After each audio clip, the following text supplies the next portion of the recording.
Do you have a boss who micromanages you? Then you need to watch this video to the end because I've done a lot of research and I've found out ways that you can manage or work with this boss that will not make you as frustrated as you are. Maybe bring your frustration level down a little bit to make it easier for you to work for this boss. So make sure you watch this video to the end. Hit the subscribe buttons because I have other videos like this that would help you. My name is Oyinka Akimade. If you haven't met me before, I'm a speaker and a workplace coach, and I help people demonstrate confidence and communicate effectively at work, including to that boss who micromanages. So keep watching and wait till the end. There are different kinds of people who micromanage. From those who are detail-oriented and want things done in a certain way, and they are afraid that if they do not oversee how you do things, you will not do it in a way that they best operate and they like to see done.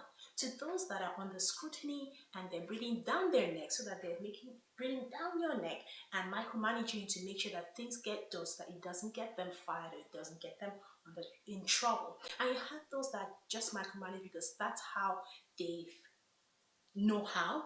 They've been under micromanagers themselves, so when they came into management position, that's the only way they know how to manage. But for majority of people, there's usually a reason, and if you understand the reasons, then you may begin to understand how to communicate with them better.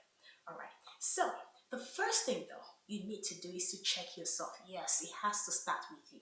Make sure that you are not doing anything to make your boss micromanage you. Be effective with what you do. Do your work well. Don't allow them to have room to question how you do your job. Cross your eyes. Did I say that? Dot your I's and cross your T's.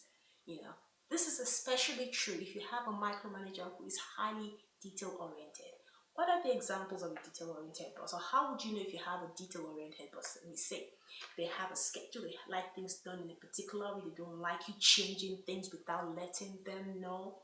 They just want everything done in a particular way. They, as in day in, day out, you can almost say what they're getting within at a particular time because they're always doing the same thing in a particular way. So if you have that kind of person, identify the way they like things done and do it to their standard.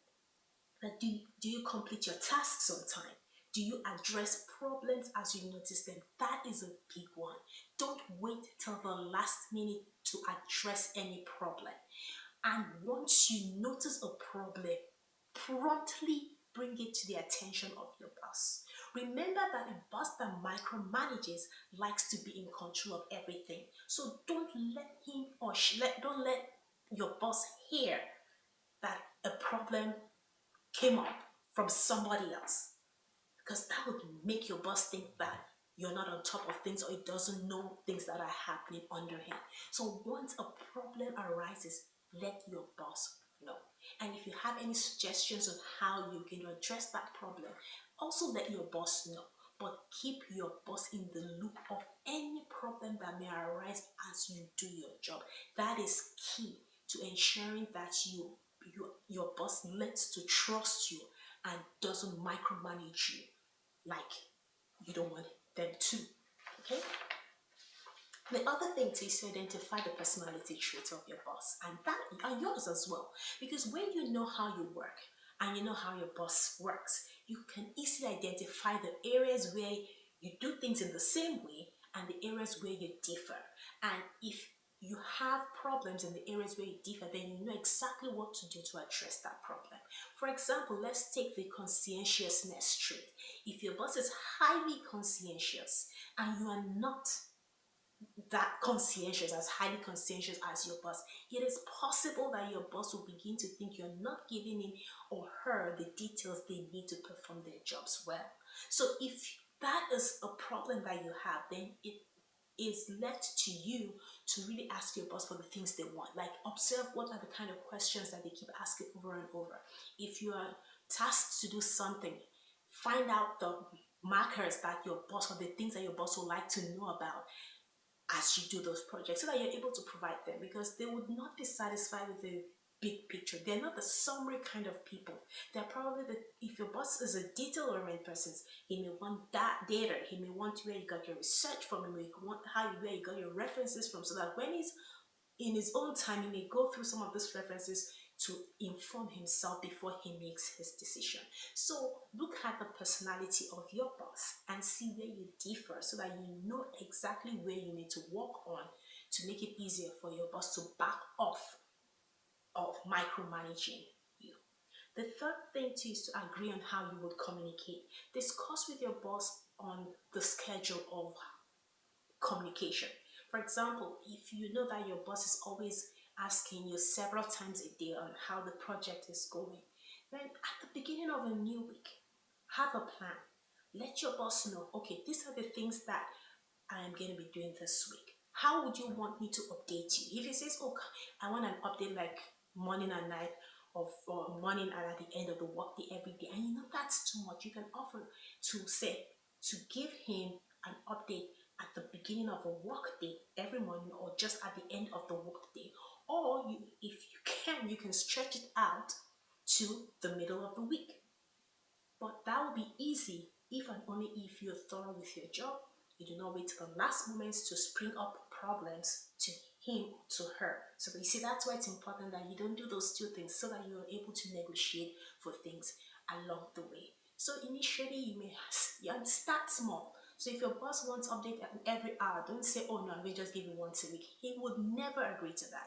So if your boss wants an update every 2 hours or every 3 hours or whatever ridiculous amount of time, space it out a little bit. So from every few hours in a day, space it out to once a day.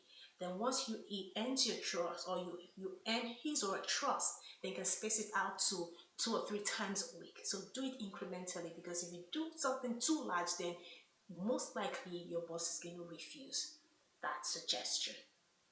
The last thing is, ties up everything I've been saying, and the trust of your boss. This is the most important aspect from my own point of view, because when you earn the trust of your boss will know that you have his or her back. They will not doubt your intention, they will not doubt your integrity, they will trust your skills, they will trust your expertise, they will trust when you say yes and when you say no, they will trust that you will do things on time. So how do you earn the trust of your boss? I already mentioned once. When you see a problem, bring it to the attention of your boss. Especially if you have a boss who micromanages, they like to be in control. Do not let your boss hear from somebody else or another worker that there's a problem.